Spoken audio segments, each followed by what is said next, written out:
앞서 마태복음 23장 25절에서 39절의 말씀을 가지고 선지자를 기념하는 것보다 선지자적 삶을 사는 것이 중요하다, 이런 말씀을 제목으로 함께 말씀을 나누도록 하겠습니다. 여러분 기억나십니까? 지난주에 7가지 화 중에서 4번째 화까지 보았습니다. 특히 첫 번째 화와 두 번째 화는 윗선적인 바리새인들과 서기관들의 잘못된 열정이 어떤 결과를 낳는지를 보여주었습니다. 이 바리새인들과 서기관들이 화받을 죄는 그 규모가 엄청나고 죄목도 진짜 많습니다. 예수님은 또한 우리가 지난주 봤던 3번째 화와 4번째 화를 통하여 눈먼 인도자들이 바리새인들과 서기관들의 어리석음을 지적하였습니다. 서기관들과 바리새인에 대한 예수님의 화해의 선언은 주저함 없이 계속 선언하십니다. 그들은 겉으로 보이는 외형적인 삶은 정말 깨끗하게 보이지만 그들의 마음속에는 온갖 더러운 것들이 가득 차 있었습니다. 오늘은 5번째 화부터 7번째 화에 대해서 알아보겠습니다. 이 5번째 화와 6번째 화는 서기관과 바리새인들의 겉과 속이 다른 문제를 볼 수 있습니다. 그 점에 대해서 예수님은 비판하십니다. 자, 25절, 26절 우리 다시 한번 읽어볼까요? 시작! 화 있을진저 외식하는 서기관과 바리새인들이여 장과 대접의 겉은 깨끗이 하되 그 안에는 탐욕과 방탕으로 가득하게 하는도다. 눈먼 바리새인들이여 너는 먼저 안을 깨끗이 하라. 그리하면 겉도 깨끗하리라. 자, 예수님은 서기관과 바리새인들의 내면을 청결하게 하는 대신 그들은 내적 청결보다 외적인 종교 행위에 신경을 쓰는 문제를 지적하십니다. 그들은 일상생활에서 마시고 먹을 때 제의적인 정결을 위해 잔과 그릇을 깨끗하게 하는 것에 큰 관심을 보였습니다. 그 예수님 당시에 그 정결 규례는 갈수록 더 정해진 율법보다 더 강화되고 있었습니다. 이 잔과 그릇의 안은 서기관들과 바리새인들의 마음을 의미합니다. 그들은 외적으로는 정결 규례를 지켰으나 내면으로는 탐심과 방탕으로 채워져 있었습니다. 이 정결법의 핵심은 윤리적인 정결입니다. 윤리적 정결이 없는 제의적인 정결은 모순입니다. 여기에서 탐욕이라는 의미에는요, 남의 것을 빼앗는 강도 행위와 폭력이라는 강한 의미가 내포되어 있습니다. 또한 이 방탕이란 말에는 아주 성적인 부도덕을 가리킬 때 자주 사용하는 용어입니다. 자기절제가 되지 않는 행위로 정말 그렇게 이해할 수 있습니다. 장과 그릇이 부정한 이유는 욕심을 절제하지 못해 가난한 사람들에게까지도 뺏은 것이 담겨져 있습니다. 하나님 앞에서 안과 겉을 깨끗하게 하는 것은 이웃을 위해 또 이웃 사랑을 실천하는 것에서 구체화할 수 있는 건데 이들의 삶은 아니었습니다. 이렇게 외식하는 자들은요, 바로 이런 모순된 이중생활을 하는 아주 겉으로는 의로운 듯 속으로는 탐욕과 방탕이 가득 찬 그들의 모습을 보고 있습니다. 그들이 진정으로 율법에 의한 결례의 법칙으로 깨끗하려면 겉이 아니라 이 안부터 먼저 깨끗해야 됩니다. 그래서 예수님은 그들에게 뭐라고 하십니까? 눈먼 바리새인들이야, 너는 먼저 안을 깨끗이 하라. 그리하면 겉도 깨끗하리라. 그렇게 예수님은 5번째 화로 말씀하셨습니다. 자, 이번에는 6번째 화를 한번 보겠습니다. 27절에서 28절 함께 보도록 하겠습니다. 화 있을진저 외식하는 서기관과 바리새인들이여 회칠한 무덤 같으니 겉으로는 아름답게 보이나 그 안에는 죽은 사람의 뼈와 모든 더러운 것이 가득하도다. 이와 같이 너희도 겉으로는 사람에게 옳게 보이되 안으로는 외식과 불법이 가득하도다. 자, 여섯 번째 화는 무덤을 소절합니다. 예수님은 서기관과 바리새인들에게 너희는 회칠한 무덤과 같다고 하셨습니다. 이 회칠한 무덤이라고 하신 말씀은 그들의 인격을 비유적으로 나타낸 말씀입니다.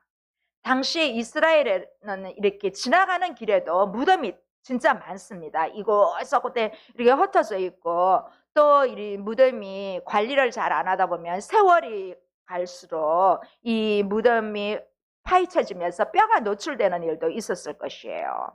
그래서 당시에 많은 무덤이 이곳에 저곳에 있었습니다. 그래서 이렇게 그 무덤을 하얗게 칠을 했어요. 그래서 왜 그러냐면 사람들이 시체와 접촉해서 부정하게 된 것을 막기 위한 목적이었어요.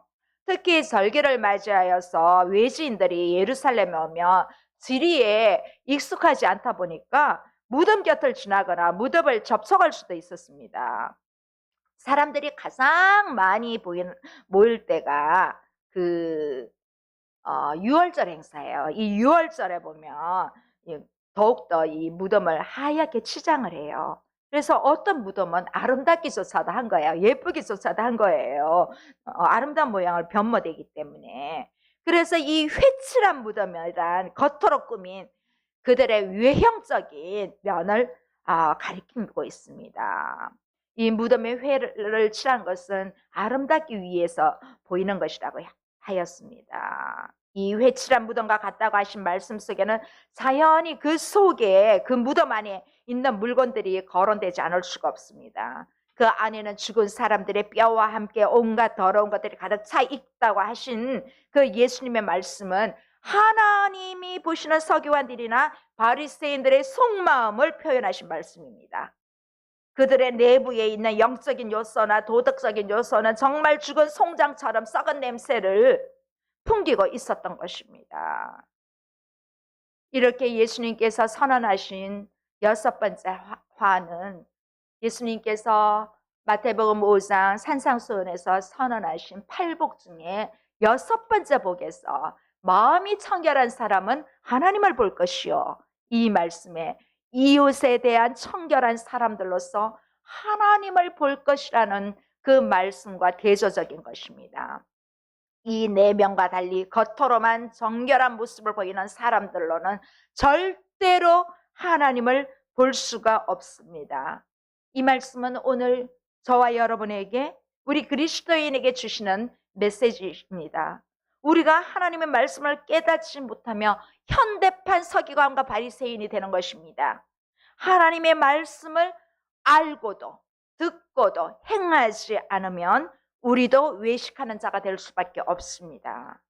누구나 하나님 말씀에 순종하지 않으면, 순종하기에 힘쓰지 않으면 바리새인이 받은 그 정죄를 나와 여러분이 받을 수 있다는 것입니다. 우리가 정말 진실한 믿음으로 나 자신을 단장하지 않으면 회칠한 무덤과 같은 저와 여러분의 모습이 된다는 것입니다.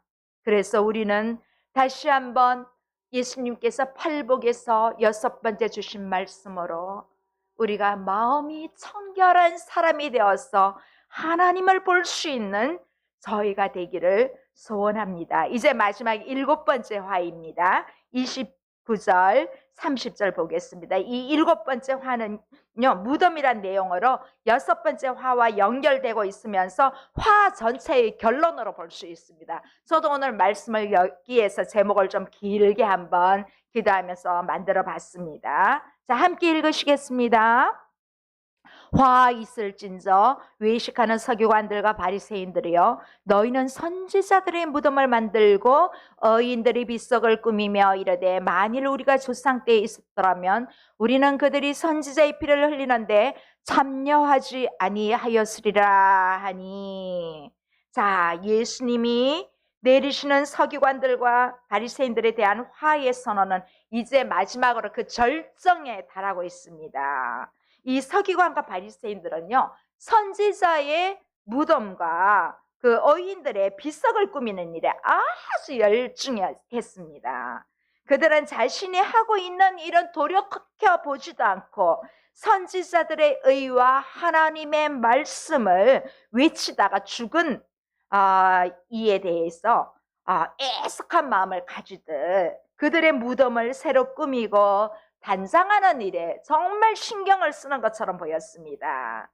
자, 그리고 그들이 한결같이 뭐라고 말합니까? 뭐라고? 우리가 조상 때에 있었더라면 우리는 그들이 선지자의 피를 흘리는데 참여하지 아니하였으리라. 이렇게 말하고 있습니다. 막 다짐합니다. 그때 조상들이 저지른 일에 대해서 매우 유감스럽다. 좀 이런 표정을 짓고 있는 모습입니다. 이 유대인들은요, 위대한 선지자들과 의인들의 무덤과 비석을 만들고 이 단장하면서 이 조상을 기념했습니다. 당시에 예수님은 예수님 시절 그 당시에 이스라엘은 옛 영웅들을 기념하기 위해서 대규모의 비석을 세우는 작업을 진행했습니다. 자, 31절 32절 보겠습니다. 그러면 너희가 선지자를 죽인 자의 자손임을 스스로 증명함이로다. 너희가 너희 조상의 분량을 채우라. 자, 예수님은 그들의 이러한 외식적인 가상한 언행에 대해서 정면으로 공격하였습니다. 자, 이 같은 그들의 말은 선지자를 죽인 자손임을 스스로 증명하는 일이 된 그러한 말이 되어버렸습니다.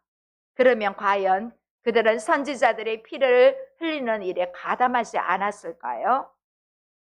여러분, 가장 최근에도 이미 그들은 선지자를 죽이는 일에 참여했습니다. 침례 요한이 전한 선지자적인 메시지를 거부하고 배척하고 죽였습니다. 예수님은 또한 자신을 이러한 선지자들에 포함시키십니다. 예수님은 그들의 의중을 살펴보시는 통찰력을 가지고 너희가 너희 조상의 분량을 채우라고 말씀하십니다. 자, 그들은 예수님의 말씀처럼 그들의 조상의 분량을 채우고도 남음이 벌써 있습니다. 그들의 조상은 메시아가 오리라고 한 선지자를 죽였지만 그들은 그 선지자가 증거한 대로 오신 진짜 메시아를 죽이려고 하고 있기 때문입니다. 결국은 죽였습니다. 예수님은 이미 그들의 한 일에 대하여 알고 계셨기 때문에 강하게 말씀하십니다. 자, 33절 34절 볼까요? 성경에 이런 말씀도 여러 번 있습니다. 뱀들아, 독사의 새끼들아, 너희가 어떻게 지옥의 판결을 피하겠느냐? 그러므로 내가 너희에게 선지자들과 지혜 있는 자들과 서기관들을 보내매 너희가 그 중에 더러는 죽이거나 십자가에 못 박고 그 중에 더러는 너희 회당에서 채찍질하고 이 동네에서 저 동네로 따라다니며 박해하리라. 자, 바리새인과 서기관들은 예수님이 보내신 선지자들과 지혜 있는 자들과 서기관들을 따라다니면서 박해했습니다. 자, 예수님이 보내시는 복음의 일꾼들을 죽일 것이라고 이미 예언하심으로 그들의 조상의 분량을 채우게 될 것이라고 그렇게 말씀하십니다. 예수님은 이스라엘을 위하여 많은 선지자들과 또 지혜 있는 자들과 또 서기관들을 보내실 것을 말씀하십니다.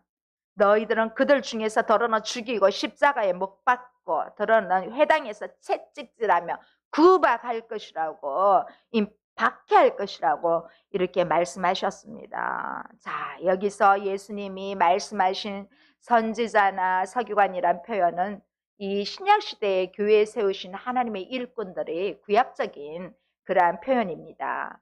이 선지자란 사도들이나 혹은 특별한 사명을 받아서 사역하는 일꾼들입니다. 또 서기관은 가르치는 사명을 맡은 교사의직을 의미하고 있습니다. 자, 그들은 교회를 핍박할 때 예수님의 말씀대로 많은 사도들과 주님의 제자들을 죽였으며 예수님 자신에게도 결국 십자가에 못 박는 사형을 내리기도 했으면서 또 많은 복음 선도자들에게 채찍질을 했고 구박했습니다.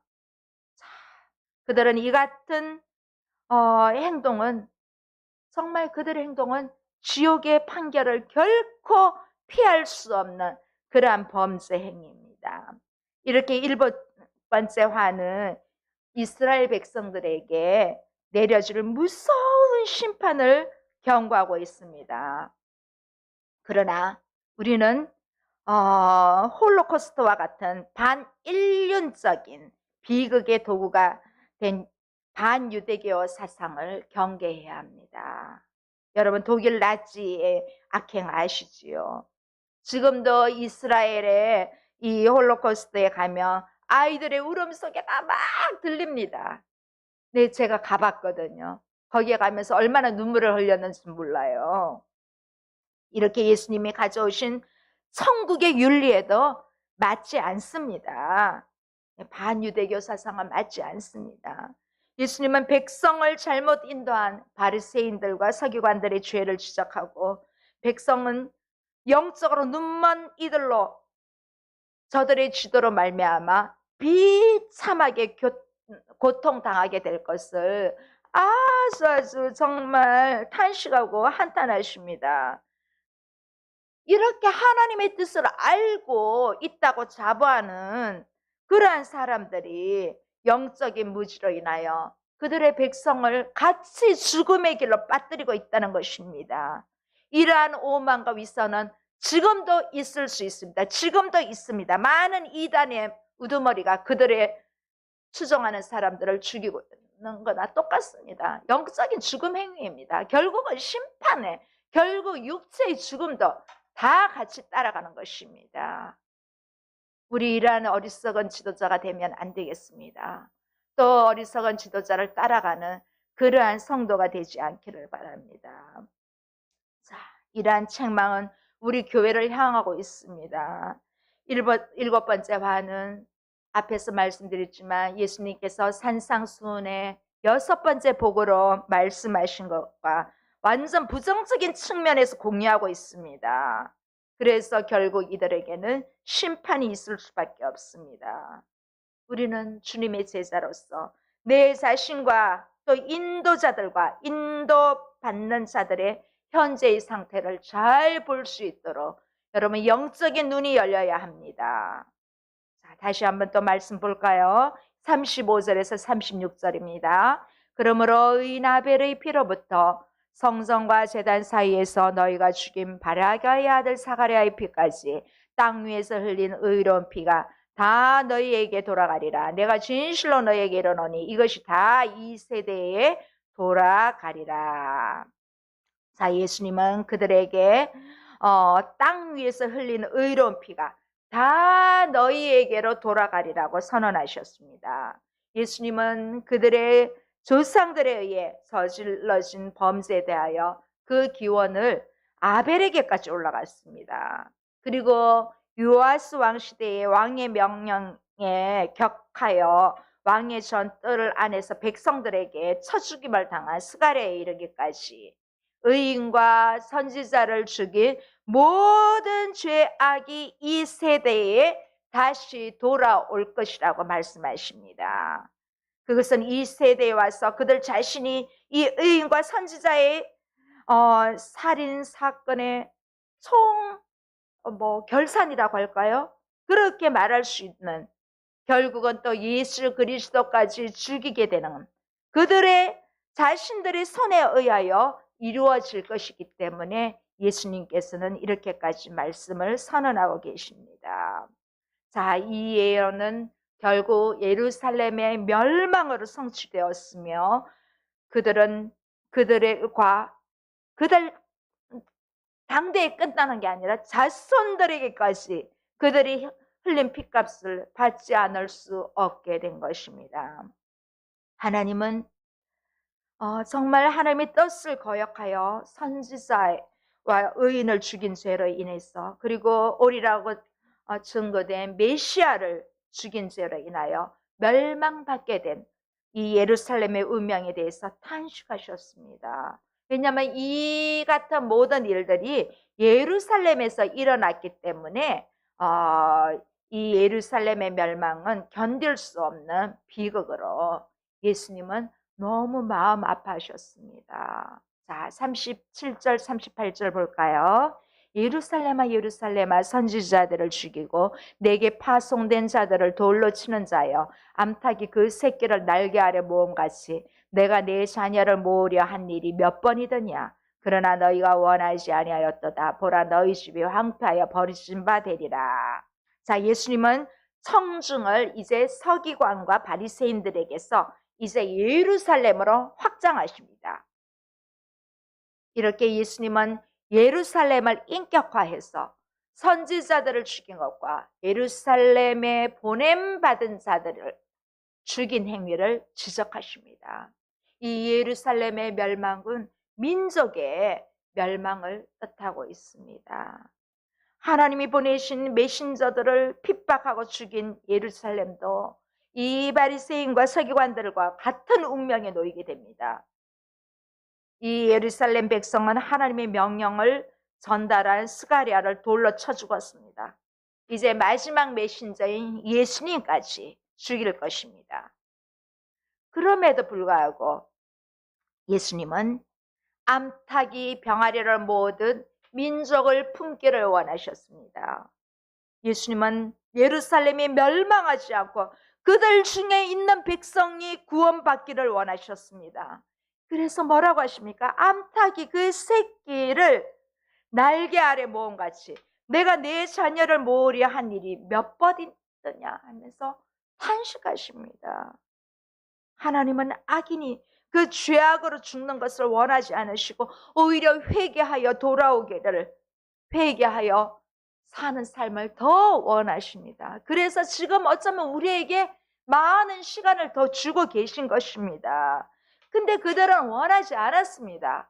예수님은 원했는데 예수님은 그러나 너희가 원하지 아니하였도다 그러면서 마음 아파하시는 것입니다. 하나님께서는 그들에게 정말 참으시는 중에 많은 기회를 주셨습니다. 예수님을 보내기까지 하셨습니다. 예수님은 오셔서 그들에게 헤아릴 수 없는 확실한 증거를 많이 주셨습니다. 정말 믿을 만한 놀라운 이적과 표적을 보여주셨는데도 따라다니면서도 믿지 않았습니다. 그러나 그들은 결국 하나님의 최종적인 권면을 스스로 거절하고 말았습니다. 오히려 그들은 예수님을 참남하다라는 죄의 굴레를 씌워서 십자가에 매달리게 하였습니다. 그래서 예루살렘의 황폐를 예수님은 선언할 수밖에 없었습니다. 보라, 너희 집이 황폐하여 버림받은 바 되리라. 이렇게밖에 할 수 없는 예수님은 정말 어미의 심정으로 그렇게 얘기했지만 받아들이지 않았습니다. 자, 여기 말씀에 너희 집이라고 하신 것은 예루살렘과 아울러 그 중앙에 있는 예루살렘 성전도 의미하고 있습니다. 과연 이러한 예수님의 예언대로 예루살렘은 어떻게 되었을까요? 결국 주 70년의 로마 군대에 의해서 황폐하게 되어버렸습니다. 오늘 마지막 말씀입니다. 39절 함께 보시겠습니다. 내가 너희에게 이르노니 이제부터 너희는 찬송하리로다. 주의 이름으로 오시느니여 할 때까지 나를 보지 못하리라 하시니라. 자, 예수님이 다시 오시기 전까지 천국의 복음을 전하는 과정에서 예수님을 영접하는 사람은 구원을 받습니다. 여러분, 지금도 예수님을 영접하면 구원을 받을 수 있습니다. 그러나 믿지 않는 사람들은 심판을 받을 수밖에 없습니다. 예수님은 세상을 심판하기 위해서 오신 분이 아니었습니다. 모르고 오셨습니다. 모려 하셨고 또 이 사역을 위해서 자신이 비참하게 버림받는 수치까지 겪으셨습니다. 예수님을 배척하는 일은 지금도 계속해서 일어나고 있습니다. 그렇지만 새끼를 날개 아래 모으는 새처럼 사람들을 따뜻한 품에 모으려는 예수님의 사역은 지금도 성령으로 역사하셔서 계속 우리를 통하여 나아가고 있습니다. 저와 여러분을 통하여 복음은 전해지고 있습니다. 그 복음을 받아들이는 사람에게는 하나님의 자녀가 되는 축복과 천국을 선물로 받습니다. 그러나 그 말씀을 끝까지 믿지 않는 사람은 그 천국을 선물로 받지 못하게 됩니다. 이제 예수님의 사역과 말씀을 거부한 유대인들의 운명과 예루살렘의 심판은 예수님이 다시 오실 때까지 우리 교회에게 경고하는 그러한 말씀으로 우리에게 주고 있습니다. 끝까지 패역하여 황폐되어 버린 자들은 그들이 아무리 원한다 해도 뭐라고 말씀하십니까? 찬송하리로다. 주의 이름으로 오시는 이어 할 때까지 다시는 메시아를 만날 기회가 주어지지 않는다는 것입니다. 오늘 우리는 바리새인이나 서기관들처럼 선지자를 기념하는 것보다 우리 자신은 내가 선지자적을 낀 삶을 사는 것이 더 중요하다는 이 사실을 이번 주 한 주 동안도 묵상하면서 꼭 나의 삶이 이제부터 선지자적인 삶을 향하여 더 중요한 삶으로 나아가는 저와 여러분 되시기를 간절히 소원합니다. 함께 기도하시겠습니다. 좋으신 하나님 아버지 감사합니다. 오늘 우리에게 주신 이 7가지 화 속에 서기관과 바리새인들을 향하여 하나님 채찍질하신 말씀이 나에게 주는 말씀으로 들리게 주여 도와주시옵소서. 그들이 선지자적인 삶을 살기보다는 선지자를 기념하는 그러한 삶을 살고 있는 겉과 속이 다른 삶을 살지 않도록 저희들에게도 하나님 경종의 메시지가 될 수 있도록 아버지 은혜를 다하여 주시옵소서.